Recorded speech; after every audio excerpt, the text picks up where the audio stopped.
தாயிற் சிறந்த கோயிலும் இல்லை, தந்தை சொல் மிக்க மந்திரமும் இல்லை என்ற அந்த தாரக மந்திரத்தினால் என்டிஎஸ்ஓ மற்றும் இன்ஃபோசிஸ் இணைந்து நமக்கு இந்த தையல் பயிற்சியை 6 மாத காலங்களாக நாம் நடத்தி கொண்டிருக்கிறோம். இது நாங்கள் நடத்துகிறோம் என்றால் அதெல்லாம் இறைவனுடைய செயல்தான்.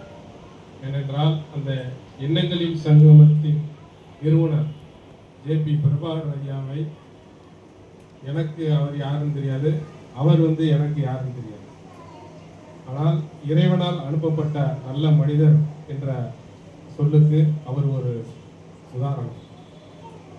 அவர் என்னுடைய செயல்பாடுகளை, எங்களுடைய அறக்கட்டளையின் செயல்பாடுகளை பார்த்து இது மாதிரி மாற்றுத்திறனாளிகளுக்கு நீங்கள் தையல் பயிற்சி இலவசமாக சொல்லித்தரலாமா, நாங்கள் மிஷின் கொடுத்துட்றோம், நீங்கள் பண்ணுங்கன்னாங்க.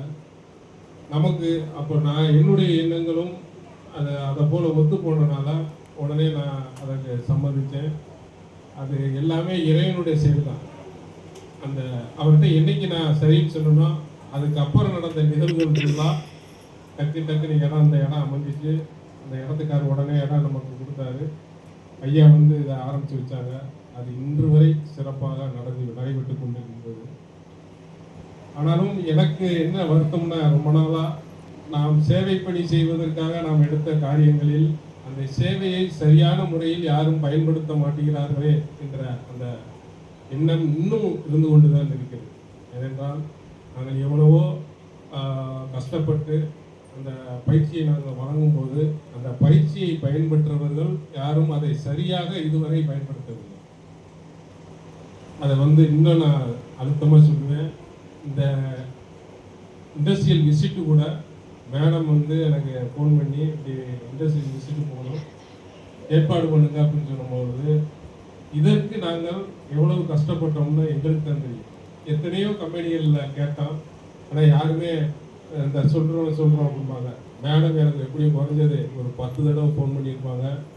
ஆனாலும் சில நேரம் ஃபோன் எடுப்பேன், சில நேரம் எடுக்காமல் இருப்பேன். அவங்களும் தொடர்ந்து முயற்சி செய்து, நானும் அந்த ஓனர்கிட்ட நம்ம கேட்கையில் ஓனர் இருக்க மாட்டார், அங்கே வேலை வாங்குறவங்கள்ட்ட சொல்லுவோம், அவங்களும் முயற்சி செய்து இன்று அந்த இடம், நம்ம போன இடம் ரொம்ப திருப்தியான இடம். திருப்தின்னு சொல்கிறத விட அவரை நான் கண்டறியும் போது அவர் ஒரு நாள் இந்த இடத்துக்கு சிறப்பு விருந்தினராக வந்திருந்தார். வந்தவர் என்கிட்ட சொல்லல, எங்களுக்கு வேலைக்கு ஆட்கள் நிறைய தேவை இருக்குது, நீங்கள் பயிற்சி விட்டுறவங்கள உடனே அனுப்புங்க அப்படின்னு சொன்னாங்க. சார் நாங்கள் இப்போ தான் ஆரம்பிக்கிறோம், ஒரு 6 மாதம் அவங்க நல்லா ட்ரைனிங் எடுத்துட்டாங்கன்னா உங்களுக்கு நாங்கள் கொடுக்குறதுக்கு எங்களால் முடியும்னு சொன்னோம். அந்த காலகட்டமும் வந்தது. இன்று போய் அவரை பார்த்தோம். அவரும் நம்மளை ரொம்ப சிறப்பாக வரவேற்று, இப்போ அவனுக்குள்ள இன்னும் 50 மிஷினுக்கு ஆள் இல்லை, அவர் கூப்பிட்டு காமிச்சார். இந்த 50 மிஷினுக்கு இன்னும் ஆள் இல்லை, உங்களால் முடிந்த, எங்கள்கிட்ட ஆர்டர் நிறையா இருக்குது, நீங்கள் அனுப்பி வைங்க அப்படின்னாங்க. அதன்படி இன்று எங்கள் இதிலேருந்து வந்திருக்காங்க, அவர் காரியாபட்டியிலேருந்து வந்திருக்காங்கன்னு சொன்னவொன்னே அதை பற்றி ஒன்றும் இல்லை, அங்கே அவங்களுக்கு என்ன ஏற்பாடு வேணுமோ அதை நான் செஞ்சு தர்றதுக்கு தயாராக இருக்கிறேன். பை தைக்கிறதுனாலும் சரி, கட்டைப்பைக்கு வேறு துணி எதுனாலும் நீங்கள் சொல்லுங்கள், நான் அங்கே உள்ள இதை ஏற்பாடு பண்ணுறதுனால. நான் நீங்கள் காரியாபட்டியிலேருந்து இங்கே வரணுமே அப்படின்னு சொல்லிட்டு விருதுநகரில் ஒரு கம்பெனியில் கேட்டிருந்தேன். அவரும் சம்மதம் சொல்லியிருக்காரு. ஆனால் அவர்கிட்ட இப்போ இன்னும் ஆர்டர் வரல. அவர் இந்த ஆகஸ்ட் மாதம் ஃபஸ்ட் வீக் ஆர்டர் வரும்னு சொன்னார். வந்தவொடனே நீங்கள் வாங்க, வந்து பாருங்கள், பார்த்துட்டு அவங்களுக்கு அவர் ஒரு டைம் கொடுத்துருக்காரு. நம்ம பார்த்தோம்னா அவரும் நீங்கள் அவரை போல் பயன்படுத்திக்கலாம். சார் சொன்ன மாதிரி அங்கே விருதுநகர் பக்கத்தில் அவங்களே கொண்டாந்து கூட கொடுத்துட்டு வாங்கிட்டு போகிற மாதிரி அவர் சொல்லியிருக்காரு. அதையும் நீங்கள் பயன்படுத்திக்கலாம். அதற்கு இவ்வளவு தூரம் நாம் பயணித்து கொண்டு இருக்கிறோம். அதே மாதிரி நம்ம எண்ணங்களின் சங்கமம் நிறுவனர் ஜெயபிரகாஷ் ஐயாவுக்கு இன்னும் 2 கோரிக்கைகள் இருக்குது நம்மகிட்ட. அவங்க நினைக்கிற எண்ணங்கள்லாம் நமக்கே ஆச்சரியமாக இருக்கும். அவர் அடுத்து திருநங்கைகளுக்கு தையல் பயிற்சி செய்து கொடுங்க அப்படின்னு சொல்லி என்னைய 3 மாத காலங்களாக என்னைய தொடர்பு கொண்டுகிட்டே இருக்கிறாரு. நானும் சரின்னு என்று சொல்லி அதற்கான ஏற்பாடுகளை பண்ணி கொண்டிருக்கும் பொழுது, நாம் திருநங்கைகளை அணுகும் பொழுது அவர்கள் அந்த தையல் பயிற்சிக்கு வருவதற்கே இன்னும் அவங்க மன செட்டிங்கே வரல. நீங்கள் நாங்கள் தச்சா 400 ரூபா கேட்குறீங்க சார், நாங்கள் ஒரு நாய்க்கு போயிட்டு வந்துட்டோம்னாலே, இதுக்கு போயிட்டு வந்துட்டோம்னால, யாகாசத்துக்கு போயிட்டு வந்துட்டாலே எங்களுக்கு 500 ரூபா 600 ரூபா கிடைக்குது அப்படிங்கிற அந்த ஸ்டேஜில் தான் இருக்கிறாங்க. நம்ம அவங்கள திருத்தணுங்கிற எண்ணத்தில் தான் நம்ம அதை பண்ணுறோம்.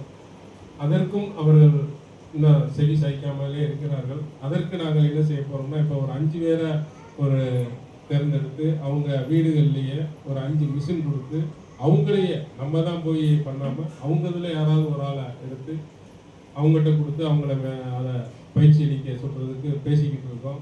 அந்த வகையிலும் நடைபெற்று கொண்டிருக்கிறது.